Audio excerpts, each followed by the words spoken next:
MLA కోట MLC ఎన్నికల schedule విడుదల కావడంతో కాంగ్రెస్ పార్టీ తమ అభ్యర్థులను ఖరారు చేయడానికి కసరత్తు ప్రారంభించింది. 5 ఎమ్మెల్సీ స్థానాల్లో 1 బీఆర్ఎస్ కు వెళ్లే అవకాశముండగా 4 కాంగ్రెస్ బాగా వేయనుంది. ముఖ్యమంత్రి రేవంత్ రెడ్డికి అత్యంత సన్నిహితుడు, సలహాదారుడు వేం నరేందర్ రెడ్డికి ఈసారి ఎమ్మెల్సీ పదవి దక్కుతుందనే అంచనాలున్నా ఒకవేళ సామాజిక వర్గాల కూర్పులో ఇబ్బందులు ఎదురైతే వచ్చే ఏడాది ఖాళీ కానున్న రాజ్యసభ సీటుకు ఎంపిక చేసే అవకాశాలున్నాయి. అయితే వేం నరేందర్ రెడ్డి అభ్యర్థిత్వంపై తీవ్ర స్థాయిలో కసరత్తు జరుగుతున్నట్లు సమాచారం.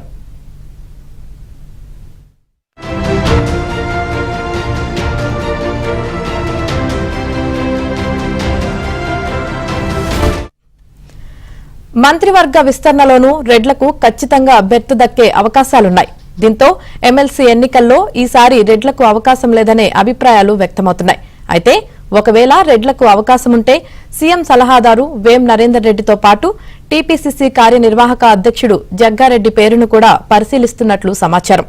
ఎమ్మెల్సీ జీవన్ రెడ్డి, పార్టీ నేతలు హరివర్దన్ రెడ్డి, సామ రామ్మోహన్ రెడ్డి, మద్ది శ్రీనివాస్ రెడ్డి తదితరులు ప్రయత్నాలు చేసుకుంటున్నట్లు తెలుస్తోంది. ఒకవేళ రెడ్లకు ఛాన్స్ లేకుంటే వేం నరేందర్ రెడ్డికి వచ్చే ఏడాది ఖాళీ కానున్న రాజ్యసభ సీటు ఇచ్చే అవకాశాలు ఉన్నాయి.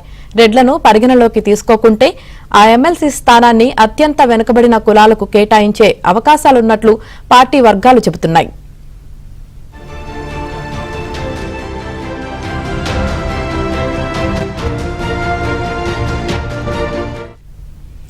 ఎంబీసీలకు కాకుండా బీసీలకు మాత్రం సీటు దక్కే అవకాశాలు కనిపించడం లేదు.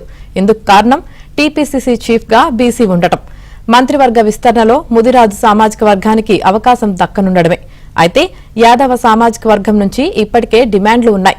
టీపీసీసీ కార్యనిర్వాహక అధ్యక్షుడు అంజన్ కుమార్ యాదవ్, ప్రధాన కార్యదర్శి చరణ్ కౌశిక్ యాదవ్ తదితరులు ఎమ్మెల్సీ పదవి కోసం తమ వంతు ప్రయత్నాలు చేసుకుంటున్నారు. మాజీ ఎంపీ వి హనుమంతరావు పేరు కూడా ప్రస్తావనకు వచ్చినా ఏఐసీసీ ఓబీసీ సెల్ చైర్మన్ పోస్టుపైనే ఆయన ఆసక్తి చూపిస్తున్నట్లు తెలుస్తోంది.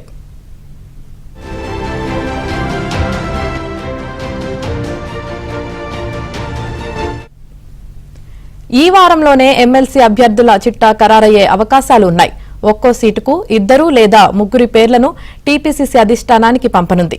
పార్టీ రాష్ట్ర వ్యవహారాల incharge Meenakshi Natarajan, CM Revanth Reddy, deputy CM Bhatti Vikramarka, TPCC chief Mahesh Kumar Goud, మంత్రి ఉత్తమ్ కుమార్ రెడ్డి సమావేశమై అభ్యర్థుల ఎంపికపై తుది కసరత్తు చేయనున్నారు. సిపిఐ, మజ్లిస్ పార్టీల ప్రతిపాదనలు, అధిష్టానం సూచనలు, సోషల్ ఇంజనీరింగ్, పార్టీ పట్ల అంకిత భావం తదితరాలను పరిగణలోకి తీసుకుని కసరత్తును ఒక కొలిక్కి తీసుకురానున్నారు. రేపు గాంధీ భవన్లో జరగనున్న టీపీసీసీ విస్తృత స్థాయి సమావేశంలో పాల్గొనేందుకు మీనాక్షి నటరాజన్ హైదరాబాద్కు రానున్నారు. అదే రోజు ఆమె ఢిల్లీకి వెళ్లిపోతారని, మరుసటి పర్యటనలో కసరత్తు పూర్తవుతుందని పార్టీ వర్గాలు తెలిపాయి.